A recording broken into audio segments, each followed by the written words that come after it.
SNAFU 2, episode 7, I'm thinking.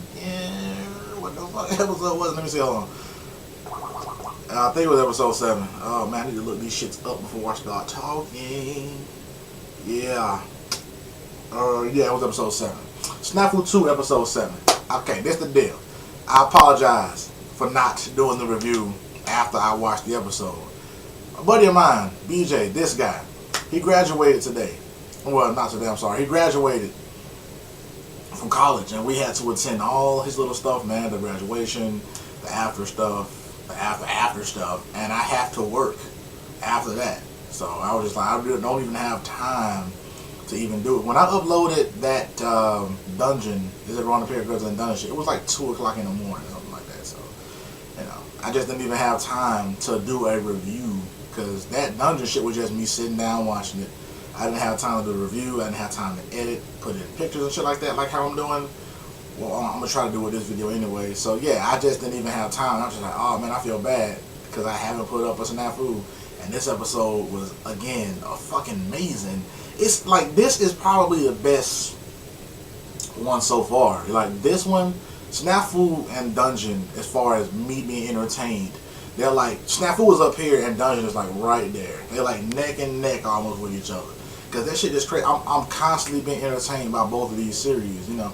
And it's different with SNAFU because SNAFU actually makes me worry. Whereas, you know, Dungeon just kind of just like, you know, it's cool. SNAFU make me worry. Especially the shit that Yukino said in the end. She was just like, yeah, you don't have to force yourself to be here. You don't have to do that. Don't force yourself to be here. You know what I'm saying? You can just stop coming to the club for the most part. And I'm just like, oh, I wasn't expecting that shit. That threw me off. I don't like that, man. I like to see them together as a crew. I don't want that shit to happen, man. Ah, fuck. Now, I'm going to get into the review. But you know what I got to do first. You know what I got to do. Hate Hayato time. It's already here.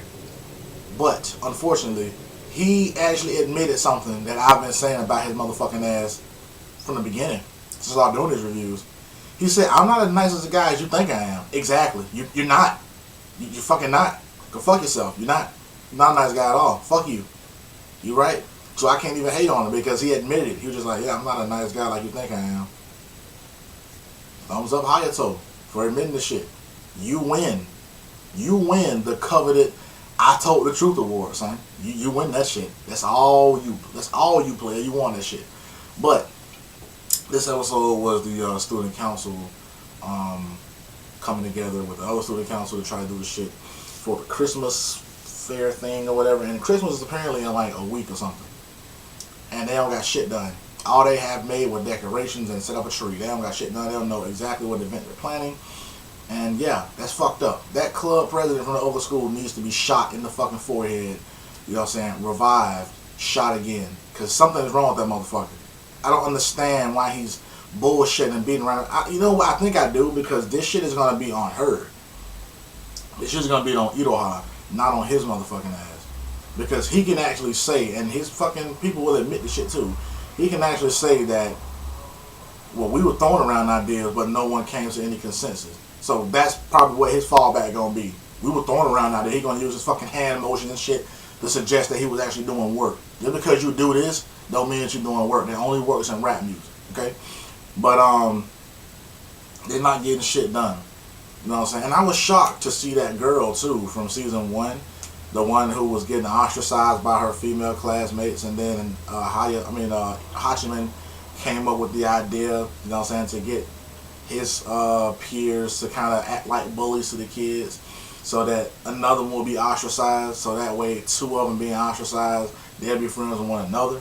You know what I mean? So I was shocked to see her there again. I was just like, oh. Like, because the animation is different, I was like, that little girl looks familiar. And then they did the flashback to show her in season 1. And the animation is different, so it fucks me up. I was just like, she looks like Yukino. That's the first thing I thought. Like, the fuck? Like, Yukino don't have a little sister, do she? Why does she look so familiar? The little girl from season 1. I was like, oh, okay, that fucked me up. You know.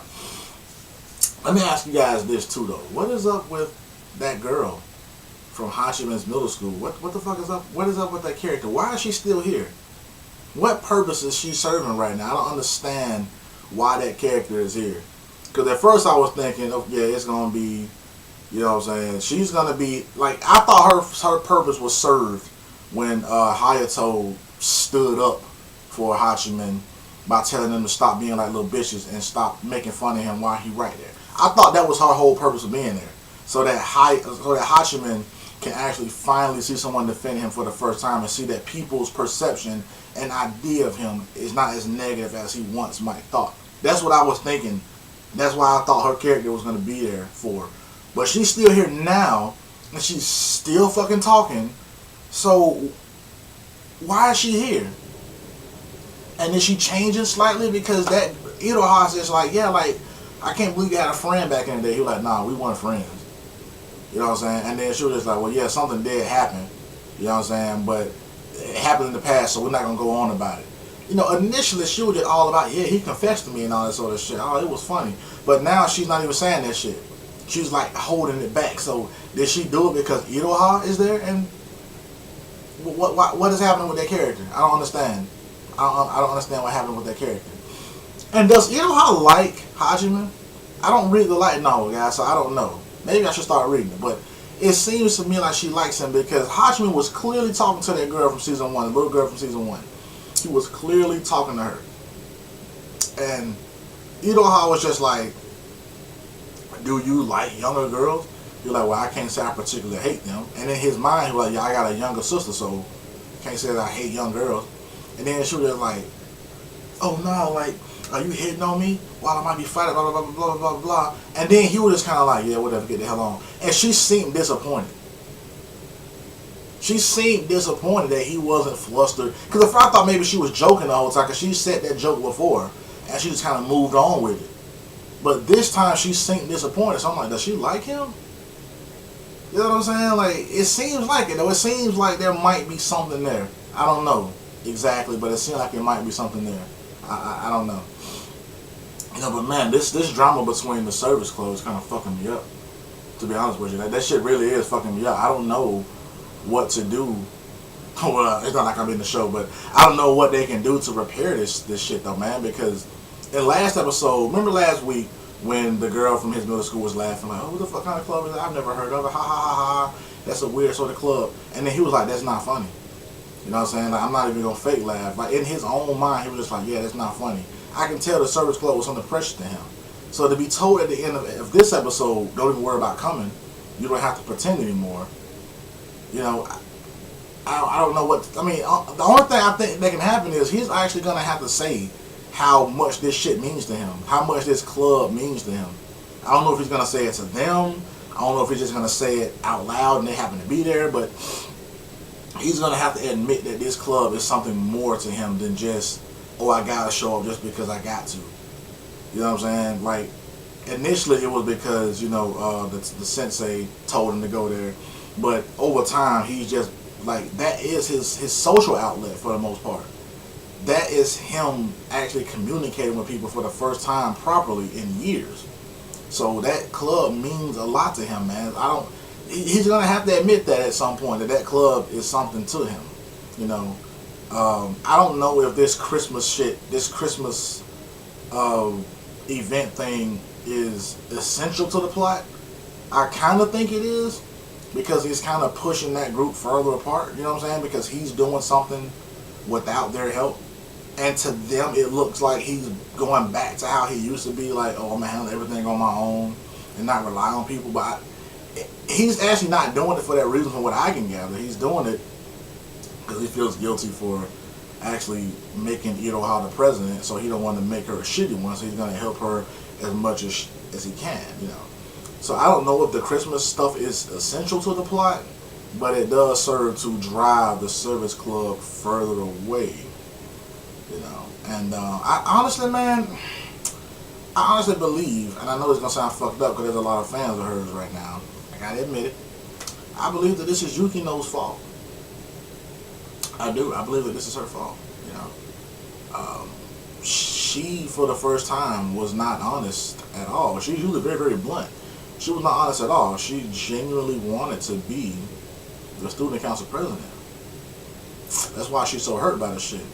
because she thought if anybody would have recognized that she wanted to do this and that she wanted this situation to happen, she thought it would have been Hachiman. So she overestimated his ability, you know, which he probably somewhat knew, but that just wasn't the best course of action because, you know what, he probably did know, and he probably would have come to the conclusion that had she become the student council president, that Yui would have been the vice president, and he also would have just been helping. I don't know what he would have been there, but he would have been helping.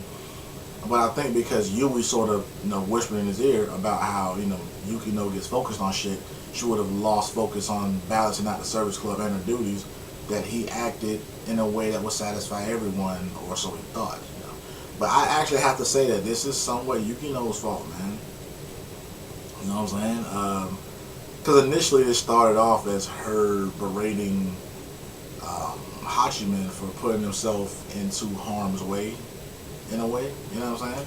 And that's what Yui was doing. She was berating him for doing that sort of stuff. And then in this episode, we actually see that Yukino was talking to Hachiman and was just like, I've always been one that kind of just sit back. I never did anything. I never acted. You know what I'm saying? So I'm just kind of like, so you're berating him for acting, for doing something. And then you confess that you feel slightly inadequate because you're not doing stuff. It's contradictory in a way. So the shit that her sister said to her really did get to her, so it's contradictory in a way. But man, this episode, man, it was just fucking ridiculous. I'm even mentioning the man girl and Hachiman in the cafe. That was a funny little scene, you know what I'm saying? But just the drama and the build-up in this episode was fucking ridiculous, though, man. Let me know what you guys thought about this shit, though, man. Did you enjoy it? Because that shit threw me for a fucking loop. I'm not even gonna lie. That shit threw me off. But let me know what you guys thought about this shit, though, man. Back to Stampede.